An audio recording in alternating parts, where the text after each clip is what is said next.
വിജയേട്ടാ നമസ്കാരം. നമസ്കാരം. വിജയേട്ടാ, പാക് അധീന കശ്മീരിൽ അപ്രതീക്ഷിതമായിട്ടുള്ള സാഹചര്യമാണ് ഉള്ളത്.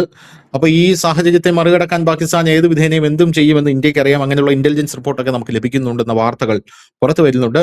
പക്ഷേ ഇപ്പോഴത്തെ വാർത്ത എന്ന് പറയുന്നത്, കഴിഞ്ഞ ദിവസം ട്രാവൽകോട്ടിൽ നടന്ന പ്രതിഷേധത്തിൽ അവിടെയുള്ള ആയിരങ്ങൾ അണിനിരന്ന് അവർ വിളിച്ചൊരു മുദ്രാവാക്യമുണ്ട്. അത് ലോകം ചർച്ച ചെയ്യുന്നുണ്ട്.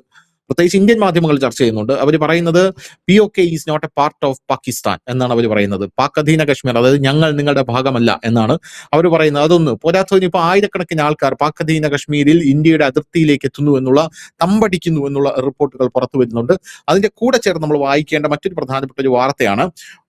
ഇന്റലിജൻസിന് ഒരു കൃത്യമായിട്ടുള്ള ഒരു റിപ്പോർട്ട് കിട്ടിയിട്ടുണ്ട്. ഇന്റർ സർവീസസ് ഇന്റലിജൻസ്, അതായത് ISI, പാകിസ്ഥാന്റെ ISI ചില തീവ്രവാദ ഗ്രൂപ്പുകളെ ഇറക്കിയിട്ടുണ്ട്. ആ തീവ്രവാദ ഗ്രൂപ്പുകളെ ഇറക്കിയിരിക്കുന്നത് പാകിസ്ഥാൻ അധീന കശ്മീരിലെ ആഭ്യന്തര പ്രശ്നങ്ങളിൽ നിന്ന് ശ്രദ്ധ തിരിക്കാനാണ് എന്നുള്ളതാണ്. അപ്പോൾ ഇപ്പോൾ ഇന്ത്യ കരുതുന്നത് അമർനാഥ് തീർത്ഥാടനം, അമർനാഥ് കേവ് ടെമ്പിളിലേക്കുള്ള യാത്ര, അത് ഒരു ഭീഷണിയിലാണ്. അവിടെ ഒരു ഭീഷണിയുണ്ട്. കാരണം ലക്ഷക്കണക്കിന് ആൾക്കാർ പങ്കെടുക്കുന്ന ഒരു തീർത്ഥാടനമാണ്. ആ തീർത്ഥാടനം അട്ടിമറിക്കാനും അവരെ ആക്രമിക്കാനുമാണ് ഈ തീവ്രവാദ സംഘടനകളെ പാകിസ്ഥാൻ ഇറക്കിയിരിക്കുന്നത് എന്നുള്ളതാണ്. അതിലൂടെ പാക് അധീന കശ്മീരിൽ നടക്കുന്ന ഇപ്പോഴുള്ള പ്രശ്നങ്ങളുടെ ശ്രദ്ധ തിരിച്ചുവിടാൻ ആണ് ഇവരുടെ നീക്കം എന്നാണ് നമ്മളുടെ ഇന്റലിജൻസ് പറയുന്നത്. എന്തായാലും ഇന്ത്യ ബഹുതല സുരക്ഷാ സംവിധാനം ഒരുക്കി. സൈന്യം, CRPF, ജമ്മു കശ്മീർ പോലീസ് എന്നിവർ സംയുക്തമായി സുരക്ഷ ഉറപ്പാക്കിയിട്ടുണ്ട്. ഡ്രോൺ, CCTV നിരീക്ഷണ സംവിധാനങ്ങൾ വെച്ചിട്ടുണ്ട്. RFID ട്രാക്കിംഗ് തുടങ്ങിയ സാങ്കേതിക സംവിധാനങ്ങളും ഉപയോഗിക്കുന്നുണ്ട് എന്നുള്ള വാർത്തകൾ ഇതിനോടൊപ്പം നമ്മൾ ചേർത്ത് വായിക്കേണ്ടതാണ്. അപ്പോൾ പാക് അധീന കശ്മീരിൽ ഓരോ ദിവസം കഴിയുമ്പോൾ ഒരു സാഹചര്യം രൂക്ഷമായി വരികയാണ്. ഇന്ത്യ ഇടപെടാനുള്ള സമയമായോ? കഴിഞ്ഞ ദിവസം ഈ റാവൽപിണ്ടിയിൽ നടന്ന പ്രതിഷേധം, ആ പ്രതിഷേധത്തിനിടയിൽ അവർ പറഞ്ഞ ഒന്ന് രണ്ട് സ്റ്റേറ്റ്മെന്റുകളുണ്ട്. അതിന്റെ നേതാക്കന്മാർ പറഞ്ഞൊരു കാര്യമുണ്ട്.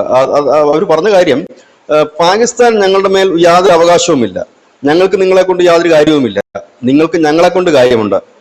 നിങ്ങൾ ഇതേ രീതിയിൽ തുടർന്നാൽ, അതായത് ഇപ്പോൾ മരുന്ന് അവർ ബ്ലോക്ക് ചെയ്തു, ഇന്റർനെറ്റ് ബ്ലോക്ക് ചെയ്തു, ഫുഡ് ബ്ലോക്ക് ചെയ്തു, അങ്ങനെ വന്നാൽ ഞങ്ങൾക്ക് ഇന്ത്യയോട് സഹായം തേടാൻ ഒരു മടിയും ഉണ്ടാകില്ല, അവർ ഞങ്ങളെ സഹായിക്കുമെന്ന് ഞങ്ങൾക്ക് ഉറപ്പാണ് എന്ന് പറയുന്നു.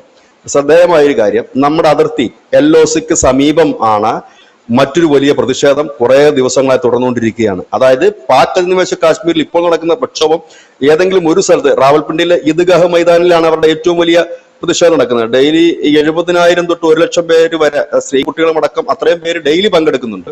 ഇത് കൂടാതെ തന്നെ അതായത് ഇവര് പ്രക്ഷോഭം എങ്ങനെയാണെന്ന് ചോദിച്ചു കഴിഞ്ഞാൽ POKയിലുള്ള വിവിധ ഇടങ്ങളിലാണ് ഈ പ്രക്ഷോഭങ്ങൾ നടക്കുന്നത്. എനിക്ക് തോന്നുന്നു നമ്മുടെ പണ്ട് കേരളത്തിൽ CPM രാപ്പകൽ സമരം ഉണ്ടായിരുന്നല്ലോ.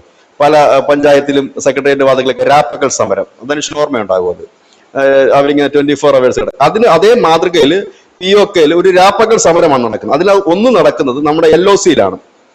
LOCയിൽ ആയിരക്കണക്കിന് പേർ തമ്പടിച്ചുകൊണ്ട് കഴിഞ്ഞ 12 ദിവസമായിട്ട് അവർ പ്രക്ഷോഭത്തിലാണ്. അതിൽ സത്യാഗ്രഹമുണ്ട്, നിരാഹാരമുണ്ട്, ഇങ്ങനെയുള്ള പ്രതിഷേധമുണ്ട്. ഇത് നമ്മളുടെ ഇടപെടൽ ഏത് നിമിഷവും ഉണ്ടാകാമെന്നൊരു സൂചന അവിടെ നൽകുന്നുണ്ട്. കാരണം LOCയിലുള്ള ജനമാണ്, പട്ടാളക്കാരല്ല, ഭീകരരല്ല, ജനമാണ്. അവർക്ക് ഫുഡില്ല, മരുന്നില്ല, ഒപ്പം തന്നെ കുടിവെള്ളം അടക്കമുള്ളവ എല്ലാം ഈ സർക്കാരുകൾ ബ്ലോക്ക് ചെയ്തിരിക്കുകയാണ്. അങ്ങോട്ടേക്ക് വരുന്ന ട്രക്കുകൾ പോലും ബ്ലോക്ക് ചെയ്തിരിക്കുന്ന സാഹചര്യം. അങ്ങനെ വന്നാൽ സ്വാഭാവികമായി ഈ ജനത്തിന് പിന്നെ ചെയ്യാൻ കഴിയുന്നത് അതിർത്തികളിലേക്ക് നീങ്ങുക എന്നുള്ളതാണ്. അത് പാക് സൈന്യത്തിനും എത്രത്തോളം അതിൽ പിടിച്ചു കെട്ടാൻ കഴിയുമെന്നുള്ള കാര്യത്തിൽ സംശയമുണ്ട്. കാരണം LOC എന്ന് പറയുന്നത് ഈ അന്താരാഷ്ട്ര ബോർഡറാണ്. അപ്പൊ അതിൻ്റെതായ മാനദണ്ഡങ്ങളുണ്ട്. അവിടേക്ക് ആയിരക്കണക്കിന് പേരെ ഇരച്ചെത്തുന്ന ഒരു സാഹചര്യം വന്നു കഴിഞ്ഞാൽ, ഇപ്പൊ ഇന്ത്യയോട് സഹായം അഭ്യർത്ഥിക്കാനായി അവർ അതിർത്തിയിലേക്ക്, ഇല്ലെങ്കിൽ അതിർത്തിയുടെ ബോർഡർ കടന്ന് ആയിരക്കണക്കിന് പേർ വന്നാൽ അത് പാക് പട്ടാളത്തിന് തടയിടാൻ കഴിയുമോ എന്നുള്ളൊരു പ്രധാന വിഷയമുണ്ട്. ഇവിടെ ഇന്ത്യ എന്ത് സ്റ്റാൻഡ് എടുക്കും എന്നുള്ളതുണ്ട്. ഭീകരന്മാരാണെങ്കിൽ നമ്മുടെ പട്ടാളക്കാരെ അപ്പോഴും തന്നെ വെടിവെച്ച് അവരെ കൊല്ലാൻ കഴിയും, ഇല്ലെങ്കിൽ അവരെ തകർക്കാൻ കഴിയും. ഇത് ഭീകരരല്ല, നിരാലംബരായിട്ടുള്ള, ഇല്ലെങ്കിൽ സ്ത്രീകളും കുട്ടികളും അടങ്ങുന്ന ഒരു സംഘമാണ്. എന്നാൽ അഭയാർത്ഥികളാണോ? അതുമല്ല. അവര് വരുന്നത് ഇവിടെ താമസിക്കാനല്ല, ഇന്ത്യയിലേക്ക് കുടിയേറാനുമല്ല, പകരം ഞങ്ങൾക്ക് അരി തരുമോ എന്നറിയാനാണ്, ഞങ്ങൾക്ക് മരുന്ന് തരുമോ എന്നറിയാനാണ്, ഞങ്ങൾക്ക് വെള്ളം തരുമോ എന്നറിയാനാണ്. ഇതൊരു മാനുഷികമായ വിഷയമാണ്. ഈ വിഷയത്തിൽ ഇന്ത്യക്ക് മുഖം തിരിക്കാൻ കഴിയില്ല. അങ്ങനെ അത് ഇന്ത്യ ചെയ്തു കഴിഞ്ഞാൽ അത് അന്തർദേശീയ തലത്തിൽ ഉണ്ടാക്കുന്ന ചലനം ചെറുതല്ല, വളരെ വലുതാണ്. ഈ വാർത്തയ്ക്കും വലിയ പ്രാധാന്യമുണ്ട്. കാരണം അവിടുത്തെ ഒരു ജനം പട്ടിണി കൊണ്ട്, ഇല്ലെങ്കിൽ ദാരിദ്ര്യം കൊണ്ട് പൊറുതിമുട്ടി ഇന്ത്യയുടെ അതിർത്തിയിലേക്ക് വന്ന് യാചിക്കുന്ന ഒരു സാഹചര്യം, ഒരു ചിത്രം പുറത്തു വന്നുള്ള സ്ഥിതി എന്താകും? POK വലിയ സജീവമായ ചർച്ചയിലേക്ക് വരും. അവിടെ ഇന്ത്യയെ എല്ലാവരും ഉറ്റുനോക്കും. കാരണം മാനുഷിക പരിഗണനയാണ് നമുക്ക് എന്നും മുഖ്യം.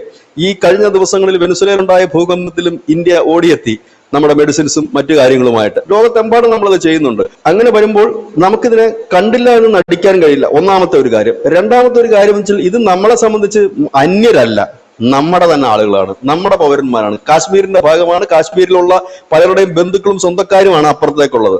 അവര് പാക് അധിനിവേശ കാശ്മീർ എന്നാണ് പറയുന്നത്, അല്ല പാക് അധിനിവേശ പ്രദേശം എന്നല്ല പറയുന്നത്, പാകിസ്ഥാന്റെ പ്രദേശമൊന്നുമല്ല പറയുന്നത്. അപ്പൊ അതുകൊണ്ട് കാശ്മീരികളാണ് അവര്. അപ്പൊ ആ ഒരു സിറ്റുവേഷനിലേക്കാണ് നീങ്ങുന്നത്.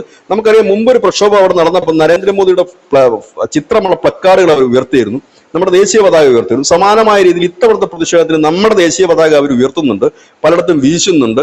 അവർ പറയുന്നുണ്ട് ഞങ്ങൾക്ക് സഹായവുമായി അവരെത്തും എന്ന് അവിടുത്തെ ഓരോ ജനവും വിശ്വസിക്കുന്നു. അവർ പറയുന്നത് ഇന്ത്യ ഞങ്ങളെ സഹായിക്കും, നിങ്ങൾ ഞങ്ങളെ ഒന്നും ചെയ്യണ്ട. അവരുടെ മുമ്പിൽ ഇന്നലെ പറഞ്ഞ കാര്യങ്ങളാണ് ഞാൻ ഈ പറയുന്നത്. അവരുടെ മുമ്പിൽ നിങ്ങൾ ഒന്നുമല്ല, അത് അവർ തെളിയിച്ചിട്ടുണ്ട് പലവട്ടം. ആരുടെ മുമ്പിൽ? ഇന്ത്യയുടെ മുമ്പിൽ നിങ്ങൾ ഒന്നുമല്ല. പാകിസ്ഥാൻ പറയുന്നതാണ് അവര് ഒന്നുമല്ല, അത് അവർ പലവട്ടം നിങ്ങളുടെ അടുത്ത് തെളിയിച്ചിട്ടുള്ളതാണ്. അതുകൊണ്ട് നിങ്ങൾ വിരട്ടൊക്കെ നിങ്ങളുടെ കൈവച്ചാൽ മതി, ഞങ്ങളെ അവർ സഹായിക്കും, ഞങ്ങൾ അവരുടെ സഹായം തേടുകയും ചെയ്യും. ഇതിന് 2 ദിവസം മുമ്പായിരുന്നു അവിടെ ഒരു സ്റ്റേറ്റ്മെന്റ് വന്നത്. നമ്മൾ ചർച്ച ചെയ്തൊരു വിഷയമാണ്. ഞാൻ അതിലേക്ക് കൂടുതൽ കടക്കുന്നില്ല. ഇന്ത്യയുടെ വ്യാപാര ബന്ധം ഞങ്ങൾ സ്ഥാപിക്കുമെന്ന് പറഞ്ഞിട്ടുണ്ട്. കാരണം അവർക്കതിന് കഴിയും. കാരണം അതൊരു സ്വതന്ത്ര പ്രദേശമാണ്, അവർക്കൊരു ഭരണഘടനയുണ്ട്, ഒരു പതാകയുണ്ട്. ആ പതാക മിക്കവാറൊക്കെ നമ്മുടെ ബ്ലോഗേഴ്സ് കാണിക്കാറുണ്ട്. ആ പതാക നമ്മുടെ ഇന്ത്യൻ ബോർഡറിൽ നീൽ നദി എന്ന് പറയുന്ന ഒരു നദിയുണ്ട് ബോർഡറിലുള്ള, നമ്മുടെ ഈ പാക് അധിനിവേശ കാശ്മീരും നമ്മുടെ കാശ്മീരും വേർതിരിക്കുന്നത്. അതിന്റെ മറുകരയിൽ പാകിസ്ഥാനാണ്. അവിടെ അവരുടെ POKയുടെ പതാകയാണ്, പിന്നെ അവിടെ പാകിസ്ഥാന്റെ പതാകയും അവർ ഉയർത്തിയിട്ടുണ്ട്. അപ്പൊ ആ ഉള്ളത് സ്വതന്ത്ര പരമാധികാരമുള്ളൊരു പ്രദേശമാണിത്. ഇത് ഇസ്ലാമാബാദ് അവരുടെ ഹൈക്കോടതിയും പറഞ്ഞിട്ടുള്ള കാര്യമാണ്. ഇതൊരു സ്വതന്ത്ര പ്രദേശമാണ്. പാകിസ്ഥാന്റെ വാറുണ്ടോ ഇല്ലെങ്കിൽ അവിടെ ഒരു കേസ് ഉണ്ടായിരുന്നു, പാകിസ്ഥാൻ ഈ POKയിലുള്ള ഒരാൾക്ക് ഒരു വാറണ്ട് അയക്കണമെന്ന് പറഞ്ഞു. അത് ഇവരനുസരിച്ചില്ലെങ്കിൽ അപ്പൊ പറഞ്ഞ് നമുക്കൊന്നും ചെയ്യാൻ കഴിയില്ല, അത് അവിടുത്തെ ഒരു പരമാധികാരം അവരുടെ ഭരണഘടനയാണ്. പക്ഷേ ഈ ഭരണഘടനയും പരമാധികാരമൊക്കെ ഉണ്ടാക്കി വെച്ചിരിക്കുന്നത് പാകിസ്ഥാനാണ് എന്നുള്ളതേ ഉള്ളൂ. പക്ഷെ അതിനെല്ലാം പൊട്ടിച്ചെറിഞ്ഞുകൊണ്ടാണ് ഇപ്പൊ ജനം നിൽക്കുന്നത്. ഇപ്പോൾ ഇത് ഇന്ത്യക്ക് ഇടപെടേണ്ട സാഹചര്യം. ഈ സാഹചര്യത്തിലാണ് അമർനാഥ് തീർത്ഥയാത്രയ്ക്ക് നേരെ ഭീകരാക്രമണം നടത്താനുള്ള ഒരു വലിയ പദ്ധതി ഇവർ ഒരുക്കുന്നത്. അമർനാഥ് തീർത്ഥയാത്ര നമുക്കറിയാം പലപ്പോഴും ഭീകര പ്രവർത്തനങ്ങൾക്ക് അല്ലെങ്കിൽ ഭീകരാക്രമണത്തിന് ഇരയാകേണ്ടി വന്നിട്ടുള്ള ഒരു യാത്രയാണ്. വളരെ റിസ്കി ഒരു തീർത്ഥാടനമാണ്. അത് എല്ലാവർക്കും പോകാൻ കഴിയില്ല. അതിനകത്ത് നേരത്തെ തന്നെ മുൻകൂട്ടി രജിസ്റ്റർ ചെയ്ത് പട്ടാളക്കാരുടെ അകമ്പടിയോടുകൂടിയാണ് ഈ ഭക്തർ അവിടെ എത്തുന്നത്. എല്ലാ ഭക്തർക്കും നമ്മുടെ കുംഭമേളയിലൊക്കെ പങ്കെടുക്കുന്നവർക്ക് പങ്കെടുക്കാൻ കഴിയില്ല. അതിനൊരു ലിമിറ്റ് ഉണ്ട് ആളുകൾക്കായാലും. അതുവഴിയുള്ള യാത്ര, പിന്നെ യാത്രയും റിസ്ക് ആണ്, എല്ലാവർക്കും പോകാൻ കഴിയുന്ന ഒരു ഇടമല്ല അത്. അപ്പോൾ അങ്ങനെയും ഒരു റിസ്ക് ഉണ്ട്. കാൽനടയായിട്ട് തന്നെ കിലോമീറ്ററുകൾ നടക്കണം. അത് മഞ്ഞ് ഒരു മേഖലയാണ്, പാറക്കെട്ടുകളുള്ള ഒരു മേഖലയാണ്, അത് റിസ്ക്കും ഉണ്ട്. അപ്പൊ ഈ മേഖല ഒരു കാലത്ത് ഈ ഭീകരരുടെ കേന്ദ്രങ്ങളായിരുന്നു, ഈ അമർനാഥ് ഭാഗങ്ങളൊക്കെ. അതാണ് മറ്റേ സുഡാപ്പികൾ ഇടയ്ക്ക് കഥ ഇറക്കില്ലേ, അമർനാഥിൽ ഭീകരർ താണ്ഡവമാടിയപ്പോൾ ഈ അമർനാഥ് ഗുഹയിലുള്ള വിഗ്രഹം സംരക്ഷിച്ചത് മുസ്ലിംസാണ് എന്ന് അവർ കഥ ഇറക്കിയിട്ടുണ്ടായിരുന്നു. പക്ഷെ അത് അങ്ങനെയല്ല സംഭവം. അവിടെ ഇവരുടെ കേന്ദ്രമായിരുന്നു. പിന്നീട് നമ്മുടെ സേന അവരെ തുരത്തുകയും പിടിച്ചെടുക്കുകയും പിന്നീട് അതിനുശേഷം നല്ല പ്രൊട്ടക്ഷൻ ഇത് ചെയ്യുകയും ചെയ്തു. നമ്മുടെ കേന്ദ്രത്തിന്റെ കീഴിലുള്ള ക്ഷേത്രങ്ങളിൽ, അതായത് 127 ക്ഷേത്രങ്ങൾ കേന്ദ്രത്തിന്റെ നേരിട്ടുള്ള നിയന്ത്രണത്തിന് കീഴിലുണ്ട്. അതിനകത്ത് ഒന്ന് ഈ അമർനാഥ. അതായത് ഈ സെക്യൂരിറ്റി പ്രോബ്ലംസും കാര്യങ്ങളും ഒക്കെ ഉണ്ടെങ്കിൽ അത് കേന്ദ്രം ഏറ്റെടുക്കും. അത് അവരുടെ ഈ സംവിധാനങ്ങൾ CRPF ഇല്ലെങ്കിൽ അവരുടെ സൈന്യത്തെയോ ഒക്കെ ഉപയോഗിച്ചാണ് അതിന്റെ പ്രൊട്ടക്ഷനും കാര്യങ്ങളൊക്കെ. അങ്ങനെ 127 ക്ഷേത്രങ്ങൾ നമ്മുടെ രാജ്യത്ത് സൈന്യത്തിന്റെ അണ്ടറിലുണ്ട്. നമ്മുടെ അയോധ്യയുമൊക്കെ കേന്ദ്രത്തിന്, സൈന്യത്തിന്റെ അല്ല കേന്ദ്രത്തിന്റെ ഒരു ഇതിലായിരിക്കും. ഭരണം നടത്തുന്ന കേന്ദ്രമല്ല, കീഴിലായിരിക്കും.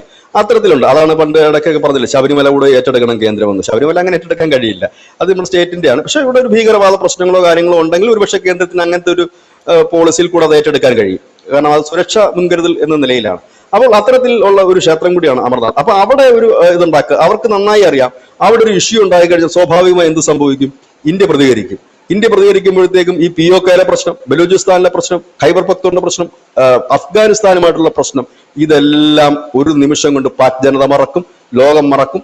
അവിടെ ഇവർ ഉയർത്താൻ പോകുന്നു. ഇന്നലെ തൊട്ട് കഴിഞ്ഞ ദിവസം തൊട്ട് അവർ പ്രചരണം തുടങ്ങി കഴിഞ്ഞു. സിന്ധു നദീ ജലത്തിന് വേണ്ടി ലോകവ്യാപകമായി തന്നെ പ്രചരണം തുടങ്ങി കഴിഞ്ഞിരിക്കുന്നു. നമ്മുടെ ഫേസ്ബുക്കിലടക്കം പലരും പോസ്റ്റ് ഇടാൻ തുടങ്ങിയിട്ടുണ്ട്. ജലം കൊടുത്തൂടെ, വെള്ളം കൊടുത്തൂടെ, എന്തിന് വെള്ളം കൂടി മുട്ടിക്കണം എന്നൊക്കെ പറഞ്ഞിട്ട്. ഇത് അവരുടെ ഒരു അജണ്ട സെറ്റ് ചെയ്ത് തുടങ്ങി കഴിഞ്ഞിട്ടുണ്ട്. അവർ അതിനെ മുൻനിർത്തിക്കൊണ്ട് അവർക്ക് അറ്റാക്ക് ചെയ്യാനും കഴിയും. ഇതാണ് ഇനി പാകിസ്ഥാൻ ചെയ്യുന്നത്. കാരണം നിലവിൽ ഇന്നലത്തെ മറ്റൊരു റിപ്പോർട്ട് വന്നിരിക്കുന്നത് വലിയ കടത്തിലാണ് പാകിസ്ഥാൻ. സൗദി അറേബ്യയും അമേരിക്കയും കഴിഞ്ഞില്ല എന്നുണ്ടെങ്കിൽ ആകെപ്പാട്, അതായത് IMFന്റെ കടമെടുക്കുന്ന പരിധിയും കഴിഞ്ഞുള്ള കടമെടുപ്പാണ്. അതായത് എന്നിത് അടച്ചു തീർക്കുമെന്ന് പോലും IMFന് പോലും ഉറപ്പില്ലാത്ത ഒരു സാഹചര്യത്തിലേക്കാണ് കാര്യങ്ങൾ പോകുന്നത്. ഏതായാലും POKയുടെ അതിർത്തിയിൽ അവരെത്തിയിരിക്കുന്നു. POKയുടെ അതിർത്തിയിലുള്ള മുറവിളി ഉയർന്നിരിക്കുന്നു. ആ മുറവിളി വിലാപമായി മാറിയാൽ ഇന്ത്യക്ക് കൈയും കെട്ടി നോക്കിയിരിക്കാൻ കഴിയില്ല. മാനുഷിക പരിഗണനയുള്ള ഒരു രാജ്യമാണ് ഇന്ത്യ. ഈ നമ്മളുമായിട്ട് വലിയ തർക്കമുണ്ടായപ്പോൾ പോലും ബംഗ്ലാദേശിന് അരിയും പെട്രോളും നൽകിയ രാജ്യമാണ് ഇന്ത്യ. അതായത് ഈ ലോകത്തെമ്പാടും നമ്മൾ കണ്ടതാണ് തുർക്കി. ആ തുർക്കിയിൽ ഭൂകമ്പം ഉണ്ടായപ്പോഴേക്കും പറന്നിറങ്ങിയ ആദ്യത്തെ രാജ്യം ഇന്ത്യ ആയിരുന്നു. ഓപ്പറേഷൻ ദോസ്ത് എന്നായിരുന്നു അതിന്റെ പേര്. അങ്ങനെ ലോകത്തെമ്പാടും പോകുന്ന ഒരു രാജ്യമാണ്. അതിന് കണ്ണും കേട്ട് നോക്കിയിരിക്കാൻ കഴിയില്ല. ഒരുപക്ഷെ രാജ്നാഥ് സിംഗ് പറഞ്ഞതുപോലെ, അമിത്ഷാ പറഞ്ഞതുപോലെ ഒരു തുള്ളി രക്തം ചീന്താതെ POK ഇന്ത്യയുടെ ഭാഗമായാലും അത്ഭുതപ്പെടാനില്ല. POK പൂർണ്ണമായി വരും എന്ന് ഞാൻ ഇപ്പോഴും പ്രതീക്ഷിക്കുന്നില്ല.